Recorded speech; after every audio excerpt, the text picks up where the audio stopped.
Was Carmelo Anthony really going to be part of the Chicago Bulls at one point? You better believe it. What is going on, y'all? 5 Sports Talk back at it with another video talking, of course, some NBA. If you're new to the channel, welcome. Make sure to go ahead and subscribe by clicking the big red subscribe button down below. Turn on my post notifications because you don't want to miss out when I post new videos. And make sure to follow me on my social media links down below and on the screen for my Twitter, my Instagram, and all of that good stuff. With that being said, here to talk about some breaking news in which Carmelo Anthony came on, did an interview with Stephen A. Smith, and he spilled a lot of details, particularly about the Chicago Bulls and the possibility of him joining the Bulls back in 2014. So I'm here to talk about all of that and more. There's a lot to get into, so let's not wait any longer. Let's get started.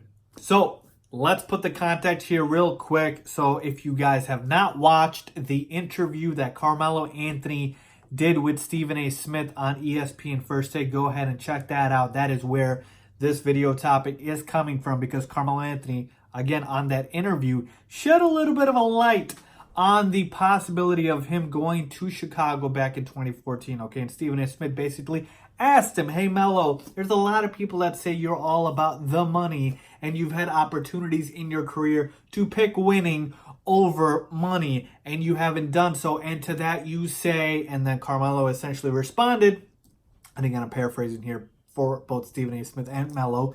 Melo basically said, the only opportunity was really Chicago. Miami doesn't count because at the time it was just an idea. But he basically talked about the fact with the Bulls that I was basically going to go to Chicago. It was pretty much done. I was talking to Derek, Joakim Noah, and those guys. And essentially what ended up happening is that he kind of heard some things, okay, about certain players and certain people not being with the Bulls. And that kind of really set him back. And he reassessed the situation, met with the New York Knicks last. They convinced him. And of course, money did play an issue because he was offered the most money by the New York Knicks, and they were the team that were able to offer him the most money. But let's go and dive a little deeper into what Melo meant by this. Okay, so let's talk about the first part of the statement, because boy, do I remember 2014 like it was yesterday, because this is when this took place. Okay, if you guys all remember the free agency summer of one Carmelo Anthony, we had the Melo visual boards out in front of the United Center. We were clamoring for him. This is, again, when Carmelo Anthony's a perennial all-star, one of the best scorers in the league, one of the better players in the league, okay? As sad it is to see him at this point, without a job in the league. He was at one point, one of the best players in the NBA, and he is a future Hall of Famer. So in 2014, which I remember very well, we were, again, trying to get Carmelo Anthony, and it literally had come down to the Bulls or the Knicks. Literally, okay? With everything you would hear. And at that point, if you guys remember, we had Derrick Rose, who was coming off that meniscus tear. We had Joakim Noah, who was a MVP type player in terms of the fact that he had finished like third in MVP voting in the previous seasons.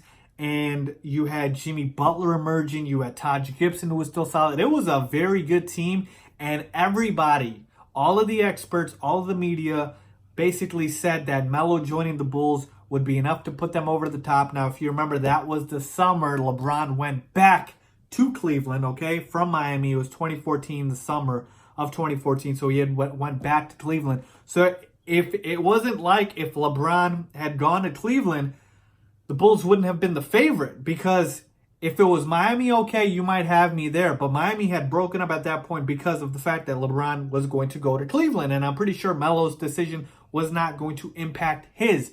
So had Melo joined the Bulls, it would have been a Bulls versus Cavs Eastern Conference Finals. And who knows what would have happened then, okay? So let's talk about what made him say no, okay? And here's what a lot of people don't remember, or may not remember, is that was when the relationship between Gar and Pax and Tom Thibodeau was essentially at its worst, okay? Tibbs was fired from the Bulls, I believe, in 2015, and the rumors had already started for the past couple of seasons before he got fired, where everybody from the Bulls beat reporters and the media within the Bulls was saying that there were butting heads. I'm talking about Tibbs and Gar and Pax. And what were they butting heads over? It was essentially Tibbs and his reluctance to play starters less minutes. Okay, he had ran Joakim Noah into the ground. They blamed Derrick Rose's injury on Tom Thibodeau. Whether or not, again, I don't think Tibbs is to blame for a lot of these things. Do I think he used to, play starters a lot of minutes? Yeah, but I don't believe Tibbs is the reason guys get hurt per se. But Gar and Pax disagreed with him, and he wouldn't listen. They would tell him, listen, we need you to stop playing the starters so many minutes.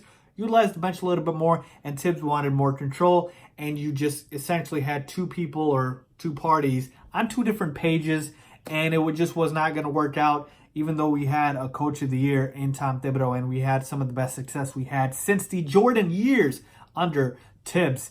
And that was essentially one of the biggest things that I believe drove Carmelo Anthony away. He heard the rumors that Tom Thibodeau was essentially a lame duck coach at that point, and he took that into account and said, I don't want to be around that situation. I'm sure the fact that Derrick Rose coming off that injury did not help him either, because he still was considered injury prone at that point. It's funny, he still is. But again, D Rose at that point was still considered an all-star level player who is essentially injury prone now. And so you take the Tibbs situation into account, D Rose being injury prone, Joakim Noah maybe essentially being a little worn out, and all of those things played a part in Carmelo Anthony going back to New York Knicks. But the one thing people don't talk about is I believe his wife, Lala Anthony, played a big role in it as well. I don't believe she wanted to go to Chicago. And the second there was a little bit of doubt, literally the Bull situation had to have been perfect for Melo to join. If it was even a sliver of doubt, Lala was going to use that, I believe, to go ahead and convince New York to stay in, or Carmelo to stay in New York, excuse me. And that is essentially what ended up happening. He met with the Knicks last, and they were able to offer him the most money, which was the icing on the cake, which was the cherry on the sundae. And that is all she wrote, folks. Okay, so again, do I think the Bulls would have, gone to the Eastern Conference Finals with Carmelo Anthony? Potentially.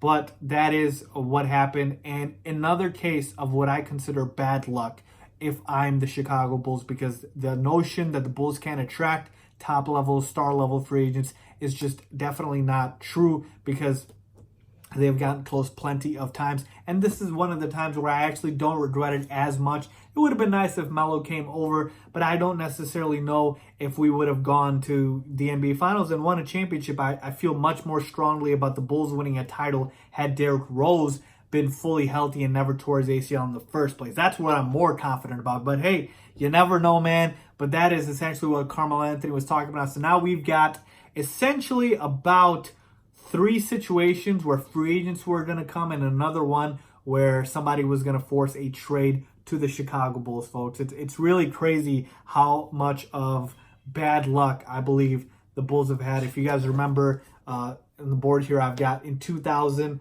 we were players for Tracy McGrady. We were so close to getting him. At that point, Jerry Krause was still the GM of the Bulls, and he ended up going to Orlando with Grant Hill.